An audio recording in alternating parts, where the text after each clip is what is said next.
ഈശോയിൽ സ്നേഹമുള്ളവരെ, ഇന്ന് നിങ്ങളെ ഞാനൊരു കാര്യം കാട്ടിത്തരാട്ടോ. ഇത് കണ്ടോ, ഇതെന്താണ്? മാമ്പഴം. ഇത് എവിടുന്നാണെന്നല്ലേ? എൻ്റെ വീട്ടിലെ മാവിലുണ്ടായതാണേ. 4 ദിവസം മുമ്പ് എടുത്ത ഒരു ഫോട്ടോയാണിത്. നിങ്ങളെ കാണിക്കാൻ വേണ്ടി എടുത്തതാണ്. ഇതിൻ്റെ പിന്നിൽ ഒരു വലിയ കഥയുണ്ട്. അത് ഞാനിന്ന് നിങ്ങളോട് പങ്കുവയ്ക്കാം. കഴിഞ്ഞ ഒരു 5-6 വർഷത്തോളമായി ഈ കാണുന്ന കുഞ്ഞു മാവ് കായ്ക്കും. പക്ഷേ കാര്യമായി ഫലങ്ങളുണ്ടാകാറില്ല.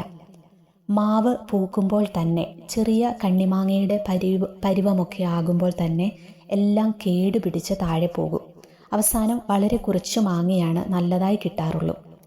ഈ വർഷം ഞാനൊരു തീരുമാനമെടുത്തു. ഇത്തവണ മാവ് പൂക്കുമ്പോൾ അതിന് വെള്ളമൊഴിക്കുന്ന കൂട്ടത്തിൽ വചനം പറഞ്ഞ് മാവിനെ കേൾപ്പിക്കാൻ ഞാനൊരു തീരുമാനമെടുത്തു.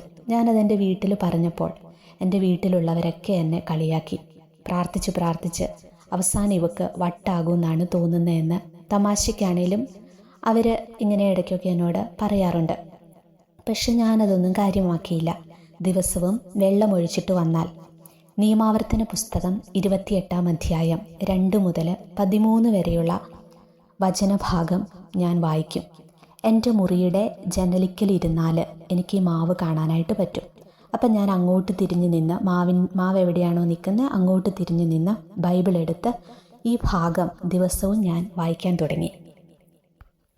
വായിച്ചു കഴിഞ്ഞ് ഞാൻ ഇങ്ങനെ പ്രാർത്ഥിക്കും: ഈശോയെ, ഈ വചനത്തിൻ്റെ ശക്തിയാൽ ഈ മാവിൻ്റെ വളർച്ചയ്ക്ക് നല്ല ഫലം കായ്ക്കാൻ തക്ക വിധത്തിൽ തടസ്സമായി നിൽക്കുന്ന തിന്മയുടെ എല്ലാ ശക്തികളെയും വചനത്താൽ ദൂരീകരിക്കണമേ. സമർത്ഥമായ വിളവ് നൽകി അവിടുന്ന് നിന്നെ സമ്പന്നനാക്കുമെന്ന വചനം ഇവിടെ ഇപ്പോൾ സംഭവിക്കട്ടെ. ഇങ്ങനെ പ്രാർത്ഥിച്ച് അങ്ങോട്ട് നോക്കി യേശുവിൻ്റെ നാമം വിളിച്ച് കുറച്ചു നേരം ഇങ്ങനെ സ്തുതിക്കും. പ്രിയമുള്ളവരെ, വചനത്തിൻ്റെ ശക്തി ഇറങ്ങി.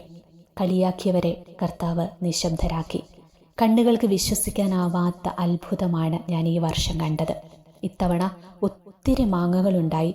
ഒരെണ്ണം പോലും കേടായി പോയില്ല എന്നുള്ളതാണ് എന്നെ അത്ഭുതപ്പെടുത്തിയത്. ഒന്നിൽ പോലും പുഴു ഉണ്ടായിരുന്നില്ല. നമ്മുടെ ആവശ്യത്തിന് കഴിച്ചിട്ട് മറ്റുള്ളവർക്കും കൂടി കൊടുക്കുവാൻ തക്ക വിധത്തിൽ ദൈവം സമൃദ്ധമായി നൽകി. ഇപ്പോൾ ഏകദേശം എല്ലാം തന്നെ തീരാറായി കേട്ടോ. ഇനി കുറച്ച് മാങ്ങകളെ മാവിലുള്ളൂ. അവിടെ ഇവിടെയൊക്കെ ആയിട്ട് 1-2 ഒക്കെ കിടപ്പുള്ളൂ. ഈ കുഞ്ഞു മാവിലാണോ ഇത്രയും മാങ്ങകൾ കായ്ച്ചതെന്ന് അത്ഭുതം തോന്നുന്ന വിധത്തിലാണ് ഈശോ അനുഗ്രഹിച്ചത്. ഞാൻ എന്തിനാണെന്നോ ഇതിന്ന് നിങ്ങളോട് ഷെയർ ചെയ്തത്? കളിയാക്കുന്നവരൊക്കെ നമ്മളെ കളിയാക്കിക്കോട്ടെ. ദൈവവചനത്തിൻ്റെ ശക്തി നമ്മളത് തിരിച്ചറിയണം. വചനം പറഞ്ഞ് പ്രാർത്ഥിക്കുമ്പോൾ വലിയ അത്ഭുതങ്ങൾ നടക്കും. അത് ജീവിതത്തിൽ മാത്രമല്ല, കൃഷി മേഖലകളൊക്കെ അനുഗ്രഹിക്കപ്പെടാനായി, ബിസിനസ് മേഖലകൾ അനുഗ്രഹിക്കപ്പെടാനായി, നല്ല വിളവ് ലഭിക്കാനൊക്കെയായിട്ട് ആഗ്രഹിച്ച് നിങ്ങൾ പ്രാർത്ഥിക്കുന്നുണ്ടെങ്കിൽ, അങ്ങനെ ആഗ്രഹിക്കുന്നുണ്ടെങ്കിൽ ദിവസവും ഈ വചനഭാഗം വായിച്ച് പ്രാർത്ഥിക്കൂ. നിങ്ങളുടെ വീട്ടിലും നല്ല ഫലം കായ്ക്കാത്ത വൃക്ഷങ്ങളുണ്ടെങ്കിൽ അവയ്ക്കരികിലൊക്കെ പോയി നിന്നുകൊണ്ട് ഈ വചനം അങ്ങ് പറഞ്ഞു പ്രാർത്ഥിക്കുക. അതായത് നിയമാവർത്തന പുസ്തകത്തിൽ ഞാൻ ഈ പറഞ്ഞ 28 മുതൽ 28-ാം അധ്യായത്തിൽ 2 മുതൽ 13 വരെയുള്ള വാക്യങ്ങളിൽ പറഞ്ഞിരിക്കുന്ന ചില വചനങ്ങളുണ്ട്.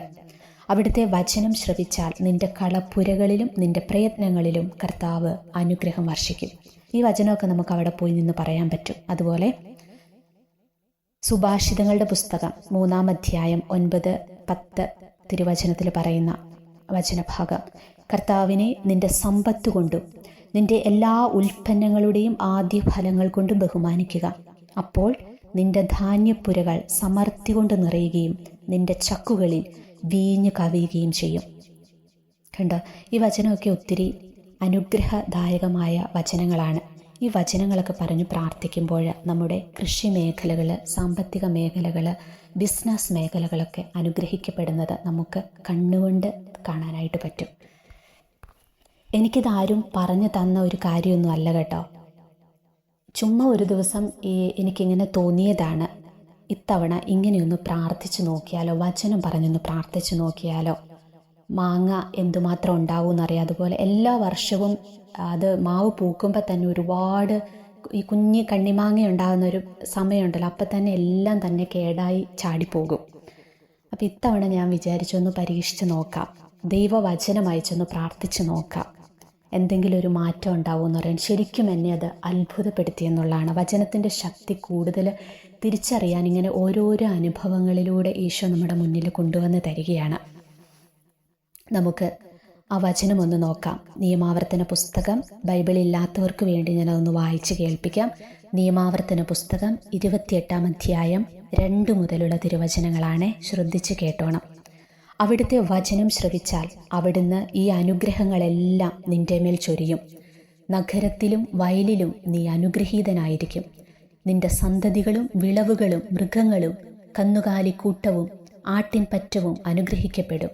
നിന്റെ അപ്പക്കുട്ടയും മാവ് കുഴയ്ക്കുന്ന കലവും അനുഗ്രഹിക്കപ്പെടും. സകല പ്രവൃത്തികളിലും നീ അനുഗ്രഹീതനായിരിക്കും. അതുപോലെ ഒരു കാര്യം കൂടി ഓർത്തോ, നിങ്ങളുടെ വീട്ടിലെ വളർത്ത് മൃഗങ്ങൾ, പശു, പിന്നെ ആട്, അങ്ങനെയൊക്കെയുള്ള എന്തെങ്കിലും വളർത്ത് മൃഗങ്ങളെയൊക്കെ ഉണ്ടെങ്കിൽ അവർക്ക് എന്തെങ്കിലും പശുവിനൊക്കെ നല്ല പാല് കിട്ടുന്നില്ല, അങ്ങനെ ആ ഒരു മേഖലയിലേക്ക് എന്തെങ്കിലും തടസ്സങ്ങളൊക്കെ ഉണ്ടെങ്കിൽ ഈ വചനം നിങ്ങൾക്കിങ്ങനെ അവിടെ പോയി നിന്ന് പറഞ്ഞ് പ്രാർത്ഥിക്കാവുന്നതാണ്. അതുപോലെ 7-ാമത്തെ വചനം ഇങ്ങനെയാണ്: നിനക്കെതിരെ വരുന്ന ശത്രുക്കളെ നിന്റെ മുൻപിൽ വെച്ച് കർത്താവ് തോൽപ്പിക്കും. നിനക്കെതിരായി അവർ ഒരു വഴിയിലൂടെ വരും, 7 വഴിയിലൂടെ പലായനം ചെയ്യും. നിന്റെ കളപ്പുരകളിലും നിന്റെ പ്രയത്നങ്ങളിലും കർത്താവ് അനുഗ്രഹം വർഷിക്കും. നിന്റെ ദൈവമായ കർത്താവ് നിനക്ക് തരുന്ന ദേശത്ത് അവിടുന്ന് നിന്നെ അനുഗ്രഹിക്കും. അവിടുത്തെ കൽപ്പനകൾ പാലിച്ച് അവിടുത്തെ മാർഗത്തിൽ ചരിച്ചാൽ കർത്താവ് നിന്നോട് ശപഥം ചെയ്തിട്ടുള്ളതുപോലെ നിന്നെ തൻ്റെ വിശുദ്ധ ജനമായി ഉയർത്തും.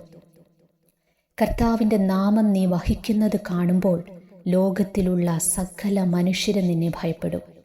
നിനക്ക് നൽകുമെന്ന് നിന്റെ പിതാക്കന്മാരോട് ശപഥം ചെയ്തിട്ടുള്ള ദേശത്ത് കർത്താവ് ധാരാളം മക്കളെയും കന്നുകാലികളെയും നിനക്ക് തരും. സമൃദ്ധമായ വിളവ് നൽകി അവിടുന്ന് നിന്നെ സമ്പന്നനാക്കും. കർത്താവ് തൻ്റെ വിശിഷ്ട ഭണ്ഡാകാരമായ ആകാശം തുറന്ന് നിന്റെ ദേശത്ത് തക്ക സമയത്ത് മഴ പെയ്യിച്ച് നിന്റെ എല്ലാ പ്രയത്നങ്ങളെയും അനുഗ്രഹിക്കും. അനേകം ജനതകൾക്ക് നീ കടം കൊടുക്കും, നിനക്ക് കടം വാങ്ങേണ്ടി വരികയില്ല. കർത്താവ് നിന്നെ ജനതകളുടെ നേതാവാക്കും, നീ ആരുടെയും ആജ്ഞാനുവർത്തിയായിരിക്കുകയില്ല. ഇന്നു ഞാൻ നിനക്ക് നൽകുന്ന നിന്റെ ദൈവമായ കർത്താവിൻ്റെ കൽപ്പനകൾ ശ്രവിച്ച് അവ ശ്രദ്ധാപൂർവം പാലിക്കുമെങ്കിൽ നിനക്ക് അഭിവൃദ്ധി ഉണ്ടാകും, നിനക്കൊരിക്കലും അധോഗതി ഉണ്ടാവുകയില്ല. ദൈവത്തിൻ്റെ വചനം സത്യമാണ്, ശക്തിദായകമാണ്. നമ്മുടെ ജീവിതത്തിൻ്റെ ഏത് മേഖലകളിലേക്കും കടന്നു വന്ന് വചനത്തിന് പ്രവർത്തിക്കാനായിട്ട് പറ്റും. വിശ്വസിച്ച് പ്രാർത്ഥിക്കുന്നവരിലേക്കെല്ലാം വചനത്തിൻ്റെ അഭിഷേകം നിറയും. ഇപ്പോൾ കേട്ട ഈ വചനത്തിൻ്റെ ശക്തിയാൽ നിങ്ങളുടെ കൃഷിയിടങ്ങൾ, ജോലി മേഖലകൾ, ബിസിനസ് മേഖലകൾ, വരുമാന സ്രോതസ്സുകൾ എല്ലാം അനുഗ്രഹിക്കപ്പെടട്ടെ എന്ന് പ്രാർത്ഥിക്കുന്നു.